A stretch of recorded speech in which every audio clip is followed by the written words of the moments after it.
நண்பர்களுக்கு வணக்கம். இன்னைக்கு மே 24 முன் இரவு 8 மணி. சரி. ஆ இப்போ வந்து ஜியோ பாலிடிக்ஸ். இப்ப என்னன்னா, ஈவினிங்ல வந்து நைட் நேரத்தில ஜியோ பாலிடிக்ஸ் வெளிநாட்டு செய்திகள குடுக்குறது. என்னன்னா, நமக்கு சில நண்பர்கள் வெளிநாட்டில இருந்து, "நாங்க எல்லாம் வேலைய முடிச்சுட்டு நைட் வந்து பார்க்கறதுக்கு வசதியா இருக்கு. காலையில போடும்போது எங்களுக்கு கொஞ்சம் வசதி குறைவா இருக்கு" அப்படின்னாங்க. எப்படி பார்த்தாலும் நம்ம வந்து செய்தி வந்து யாருக்காக போடுறோம்? யாருக்கு போய் சேரணுமோ அவங்களுக்காக போய் போடுறோம். சரி, இந்த மாரி இந்த வெளிநாட்டு செய்திகள்ல ஒரு ஒரு சில செய்திகள் வந்து போடப் போறோம். நான் கசாலி டிகோட்ஸ். இது உலக செய்திகள், உள்ளூர் அரசியல், சமுதாய கருத்துக்கள் அனைத்தையும் விருப்பு வெறுப்பு இல்லாமல் முடிந்த அளவு தரவுகளோடு கொடுக்கக்கூடிய ஒரு சேனல். உங்களுடைய ஆதரவு லைக் பட்டனை கிளிக் செய்து, சப்ஸ்கிரைப் செய்து, நண்பர்களுக்கு பகிர்ந்து ஆதரவு தாருங்கள். நன்றி. இப்போ வந்து நாம இதில சொல்லிருவோம். விருப்பு வெறுப்பு இல்லாமல் அப்படின்னு சொல்றோம்ல. பின்னூட்டத்தில வந்து அப்பப்ப நண்பர்கள் என்ன சொல்றாங்க வந்து, "இல்ல நீங்க வந்து விருப்பு வெறுப்போட தான் பேசுறீங்க. உங்களுக்கு வந்து அ இஸ்ரேல் மேலயும் அமெரிக்கா மேலயும் வெறுப்போட தான் பேசுறீங்க" அப்படின்னு சொல்லி சொன்னாங்க. இது வந்து நமக்கு என்னன்னா, நமக்கு ஈரான் வெற்றி அடையறனால நமக்கு சந்தோஷமோ, இல்ல அமெரிக்கா வெற்றி அடையறனால நமக்கு சந்தோஷமா? அப்படிலாம் ஒண்ணும் கிடையாது. வருத்தம், சந்தோஷம் அதெல்லாம் கிடையாது. நமக்கு வந்து செய்தி என்ன வருதோ அது. என்ன ஏற்கனவே சொன்னது தான். யாரு வந்து பஞ்சமா பாதகம் பண்றாங்களோ, யார் வந்து சம்மந்தமே இல்லாம வட அமெரிக்கால நீங்க வந்து இங்க வந்து உரண்டு இழுக்குறாங்களோ, அவங்களுக்கு என்ன ரைட்ஸ் இருக்கு? அடுத்தவங்க உரிமையில யாரு தலையிட்டாலும் அது தவறு அப்படிங்கிறது தான் நம்மளுடைய நிலைப்பாடு. அதனால அமெரிக்காவ வந்து வாழ்த்தி, போற்றி எல்லாம் நாம் வந்து பேச மாட்டோம். அவங்களுக்காக பாட்டு பாட மாட்டோம். அப்படிங்கிறது ரொம்ப முக்கியமான விஷயம். சரி. இப்போ என்ன சொல்றாங்கன்னா, ஐஆர்ஜிசியோட ட்ரெயின்டு பெர்சன்ஸ் என்ன பண்றாங்க? இவாங்கா ட்ரம்ப் அவங்களோட வீட்ட கொளுத்தணும்னு இருக்காங்க. ஏற்கனவே அங்கங்க வந்து சில இடங்கள்ல வந்து அவங்க அட்டெம்ப்ட் எல்லாம் பண்ணியிருக்காங்க. என்ன காரணம் அப்படின்னு சொல்லியாச்சுன்னா, இத வந்து அமெரிக்காவுக்கு தெரியல. எங்களுடைய அ தலைவர வந்து கொன்னாங்க. ஸ்கூல் சில்ட்ரன் 168 பேர கொன்னாங்க.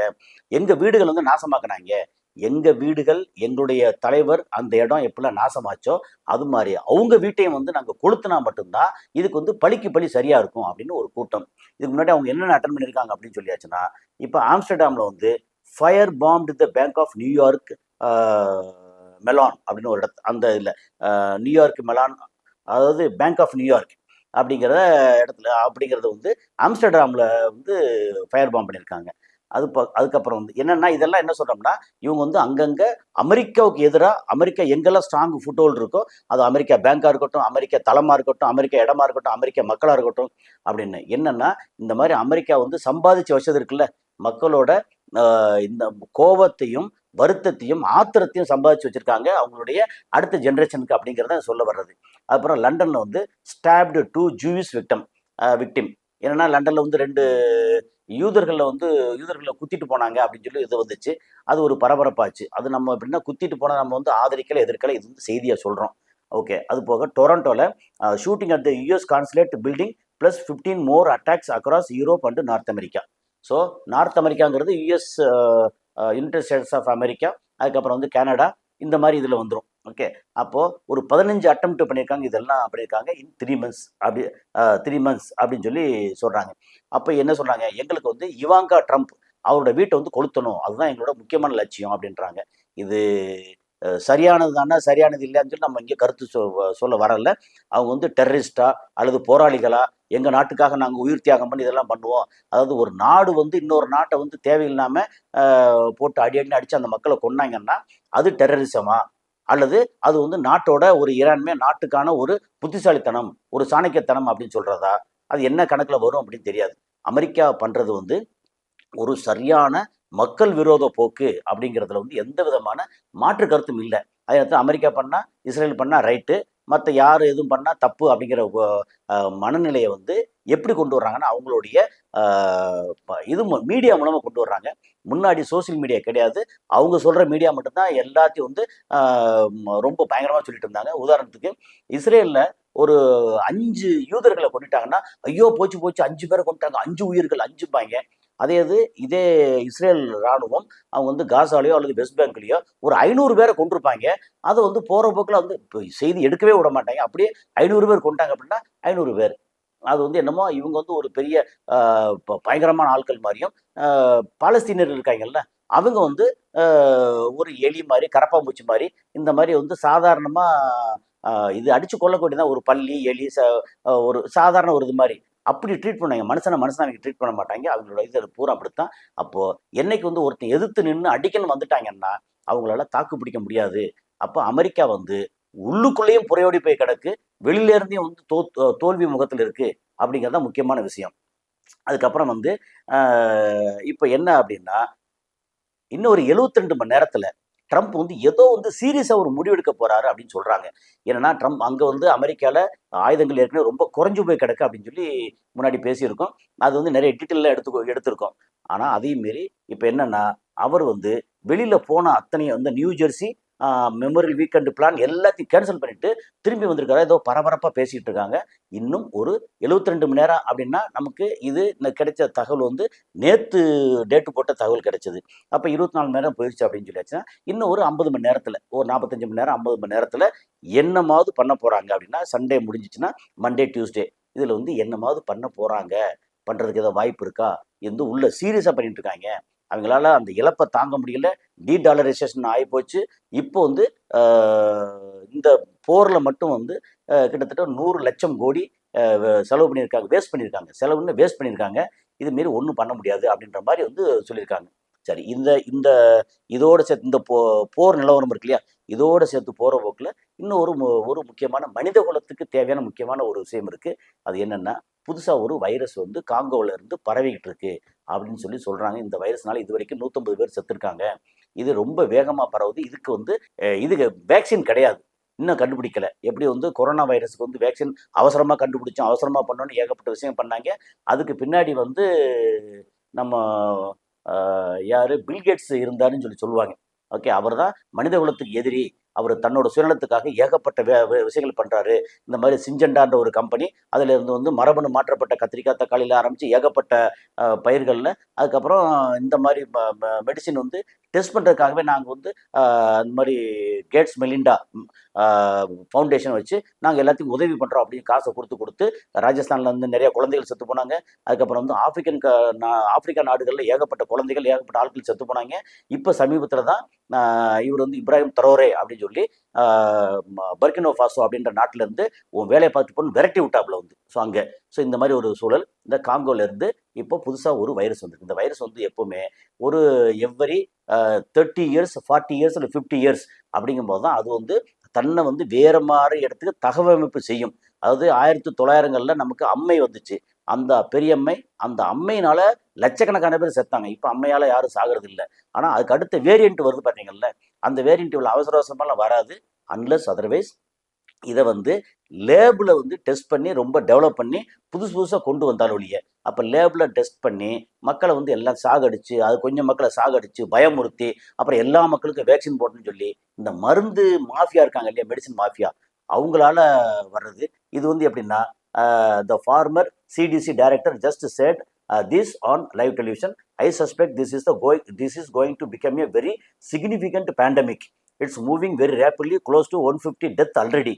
No approved vaccine exist for this strain. இந்த ஸ்ட்ரெயினுக்கு, இந்த வைரஸுக்கு வந்து இது வரைக்கும் அப்ரூவ்டு வேக்சின் எதுவுமே கிடைக்கல அப்படின்னு சொல்றாங்க வந்து. And a passenger plane from Congo was just rejected by US mid flight and diverted to Canada. அப்போ அமெரிக்காவில் இறங்க அவங்க சம்மதிக்கல, கனடாவுக்கு போயிட்டாங்க. அந்த காங்கோ ஃபிளைட் வந்து மிட் இயர்லேயே டைவர்ட் பண்ணி விட்டாங்கன்னு சொல்கிறாங்க. ஸோ இது வந்து ஒரு முக்கியமான சீரியஸான செய்தி. ஒருவேளை இந்த டெவலப் ஆகி இங்கே வந்திருக்க காங்கோ இது வந்திருக்க இந்த ஒரு புது வேரியன்ட் இருக்கு இல்லையா, புது ஸ்ட்ரெயின், இந்த வைரஸ் வந்து ஒருவேளை அடங்கி போச்சுன்னா போயிடும். இல்லை இன்னும் சீரியஸாக வந்துச்சுன்னா நிறைய பேர் சாவாங்க. செத்ததுக்கப்புறம் உடனே நாங்கள் வந்து வேக்சின் ஏற்கனவே ரெடி பண்ணி வச்சுருக்கோம் அப்படின்னு சொல்லி விற்பாங்க. நமக்கு என்ன தெரியல. ஏன்னா பொதுமக்களை வந்து அங்கே இந்த மாதிரி பில்கேட்ஸ் மாதிரி மனிதகுல எதிரிகள் என்ன பண்ணுறாங்க, நமக்கு வந்து ஒரு ஆடு மாடு மாதிரி நமக்கு அவங்களுடைய வளர்ச்சிக்கு நம்மளை எல்லாத்தையும் பலிகடா ஆக்கக்கூடிய ஒரு கோஷ்டி உண்டு. அது எல்லாமே யூதர்கள். யோசிச்சு பாருங்க, உலகத்தில் வந்து ஒரு 15-20 யூதர்கள் மொத்த உலகத்தையும் ஆட்டி படைக்கணும் அப்படின்னு ஒரு மாதிரி நிறையா பண்ணிட்டு இருக்காங்க. அதை பற்றி நிறைய டீட்டெயில் வேறு இருக்குது. ஸோ இந்த யூதர்கள் வந்து அவங்க ஒழியணும் அல்லது அவங்க மனப்பான்மையை மாற்றணும். அப்படி இல்லைன்னா உலகத்தை பூரா இப்படித்தான் டெஸ்ட் இடமாக்கி அவங்க வந்து சந்தையாக்குவாங்க. மக்கள் வந்து சாதாரண எப்படி சந்தையாக்க முடியும், பயமுறுத்தி சந்தையாக்குறது. ஸோ அந்த மாதிரி பண்ணிட்டு இருக்காங்க. அது வந்து ஒரு முக்கியமான ஒரு செய்தி வந்து சொல்ல வேண்டியிருந்துச்சு. ஓகே, இப்போ வந்து திடீர்னு ட்ரம்ப் என்ன பண்ணிருக்கிறாரு, எல்லா கிரீன் கார்டு ஹோல்டர் கிரீன் கார்டுனா கிரீன் கார்டு அப்படின்னா தெரியும். அங்கே வந்து பச்சை அட்டையை வச்சிருக்கவங்க வந்து அங்கே குடியுரிமை உள்ளவங்க அப்படின்ற மாதிரி இருக்கும். அந்த கிரீன் கார்டு ஹோல்டர் இருக்காங்க இல்லையா, அவங்க வந்து யுஎஸ் நேஷனல் தவிர மற்றவங்களாம் அந்த உடனே வெளியேறுங்க அப்படின்னு சொல்லி ஒரு உத்தரவு பிறப்பிச்சிருக்கிறாரு. அது வந்து ஒரு ஒரு மில்லியன் பீப்புளுக்கு மேலே, ஓகே, மில்லியன்ஸ், அது 10 லட்சமா 20 லட்சமா 30 லட்சமா தெரியாது, எக்கச்சக்கமான பேருக்கு வந்து அடி வயிற்றுல புளிய கரைச்சிருக்கு. அது என்ன செய்ய போறான்னு தெரியல. அதோட செய்தி மட்டும் லேசாக வாச்சிடுறேன். The Trump administration is ordering all non citizens with pending green card applications to leave the United States. ஏன்னா அங்கே வந்து H1B விசா எடுத்துட்டு அப்புறம் வேற வேறு விசால் அங்கே இருந்துட்டு கிரீன் கார்டுக்கு அப்ளை பண்ணியிருப்பாங்க. அந்த கிரீன் கார்டு அப்ளை பண்ணி இன்னும் அப்ரூவல் வராத மில்லியன்ஸ் அண்ட் மில்லியன்ஸ், ஒரு மில்லியனுக்கு 10 லட்சம், அப்போ மில்லியன்ஸ் எடுத்துச்சுன்னா 20 லட்சமோ 30 லட்சமோ 40 லட்சமோ தெரியாது, அவ்வளோ பேரும் to leave the United states indefinitely. The sweeping policy change affects millions of immigrants mid-process with no clear timeline for return. அப்போ நான் வந்து நீங்கள் எல்லாம் நாட்டை விட்டு வெளியே போங்க அப்படின்னு சொன்னதுக்கப்புறம் ஒருவேளை இந்தியாவிலேருந்து பாகிஸ்தான்லேருந்து வேறு வேறு நாடுகள்லேருந்து வந்திருப்பாங்கன்னு வச்சுக்கோங்களேன். அவங்கள வந்து பூரா வந்து திருப்பி போங்க அப்படின்னா, இந்தியாவிலேருந்து உதாரணத்துக்கு வந்து 1 லட்சம் பேர் அப்ளை பண்ணியிருக்காங்கன்னா அந்த 1 லட்சம் பேர் இந்தியாவுக்கு திரும்பி வரணும், உடனே வெளியே போங்கன்னு.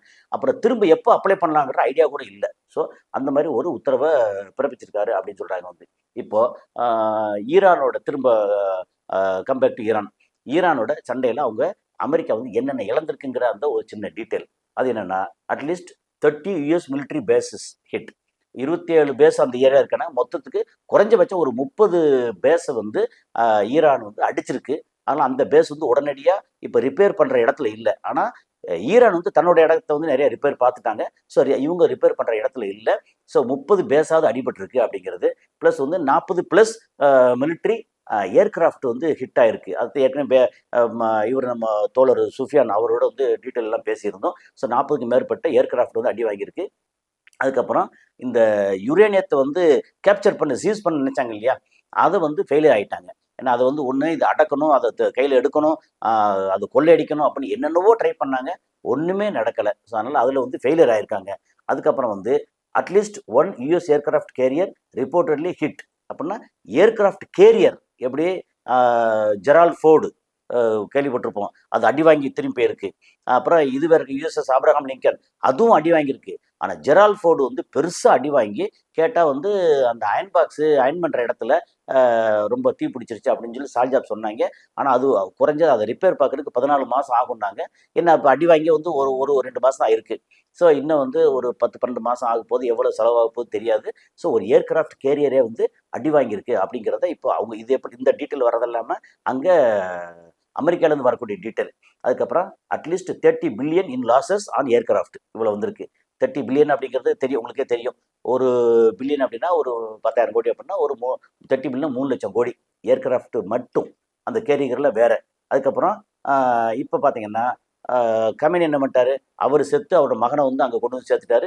இன்னும் வந்து ஈரான் ரொம்ப இன்டாக்டாக இருக்குது, ஸ்ட்ராங்காக இருக்குது அப்படின்னு சொல்லி சொல்கிறாங்க. ஓகே, ஸோ இந்த மாதிரி ஒரு சூழலில் வந்து என்ன நடக்குது அப்படின்னு சொல்லியாச்சுன்னா, ஈரானை பார்த்து அமெரிக்கா ஒரு பக்கம் பயப்படுது, இன்னொரு பக்கம் 72 இன்னும் ஒரு 45-50 மணி நேரத்துக்குள்ள ஏதாவது ஒரு முடிவு பண்ணணும் அப்படின்னு ஒரு இதுக்கு வந்து சேர்ந்துருக்காங்க. இப்போ அது போக என்ன பண்ணுறாங்க, வந்து கியூபாவில் வந்து பெரிய பிரச்சனை உருண்டை இழுக்கிறாங்களா. கியூபன் வந்து என்ன சொல்கிறாங்கன்னா, இதை வந்து கியூபன் சிட்டிசன் எல்லாம் தயாராக இருங்க, நான் வந்து அடுத்து ஒரு மிலிட்ரி ஆப்ரேஷன்ஸ் நடக்க போது எல்லாம் தயாராக இருங்க அப்படின்னு சொல்லி அங்கே வந்து வாருக்கு வந்து ரெடி ஆகுது அப்படின்ற மாதிரி சொல்லிட்டு இருக்காங்க கியூபா இதில். ஓகே, அது ஒரு பக்கம். இன்னொரு பக்கம் பார்த்தீங்கன்னா, இப்போது ஏற்கனவே சொன்னதான், அங்கே யுஎஸ் வந்து மிலிட்ரி ஆப்ரேஷனுக்கு வந்து ரெடி ஆகிக்கிட்டு இருக்கு அப்படின்னு சொல்லி தகவல் வந்துக்கிட்டு இருக்கு. அது எப்படி இன்னும் ஒரு 2 நாளில் ஏதாவது ஒரு பெரிய அளவுக்கு சேஞ்சஸ் வருமோ அப்படின்னு தோணுது. அப்போ பெரிய பரபரப்பான மோசமான செய்திகள் வந்து நமக்கு வந்துக்கிட்டே இருக்குது. ஆனால் இது வரைக்கும் பெருசாக இல்லை. ஒரு பக்கம் ஈரான் கை ஓங்கியிருக்கு, சைனா கை ஓங்கியிருக்கு, அமெரிக்கா கை இறங்கியிருக்கு, இஸ்ரேலு கை இறங்கியிருக்கு, இந்தியா வந்து வேடிக்கை பார்க்குது. வேறு வழியே இல்லை. ஏன்னா இஸ்ரேல் நம்ம இந்தியா வந்து எப்படி பார்த்தாலும் bro Israel, bro America, bro UAE அப்படின்ற அளவுக்கு வந்துருச்சா. அதனால் இப்போ நிலைமை வந்து இந்தியாவுக்கு வந்து சாதகமாக பாதகமாக இப்போ சொல்ல தெரியலை. அதே நேரத்தில் ஈரான் வந்து அடி வாங்கியிருந்தாலும் கை ஓங்கியிருக்கு. ஈரான் சைனா வந்து அடியெல்லாம் பெருசாக வாங்கல, ஆனால் அங்கே சைனா கை ஓங்கியிருக்கு. இப்போ ஈரான் சைனா கை ஓங்கிருச்சுன்னா ஆட்டோமேட்டிக்காக ரஷ்யா கை ஓங்கிரும். அதுக்கப்புறம் ஏற்கனவே சொன்ன மாதிரி வடகொரியா வந்து வழக்கம் போல் அவங்க வந்து தேவைப்படுறது எல்லாம் அவங்க எக்ஸ்சேஞ்ச் பண்ணிகிட்டே இருக்காங்க. ஸோ அடுத்து இப்போ போர் வந்து என்ன நிலைமை அப்படின்னு இப்போதைக்கு சொல்ல தெரியல. ஆனால் போர் மூண்டு விடுமோன்ற ஒரு அச்சம், பயம் எல்லாருக்கும் இருக்கு அப்படிங்கிறது தான் இந்த செய்தியோட சாராம்சம். சரி, அடுத்த காணொளி சந்திப்போம். நன்றி.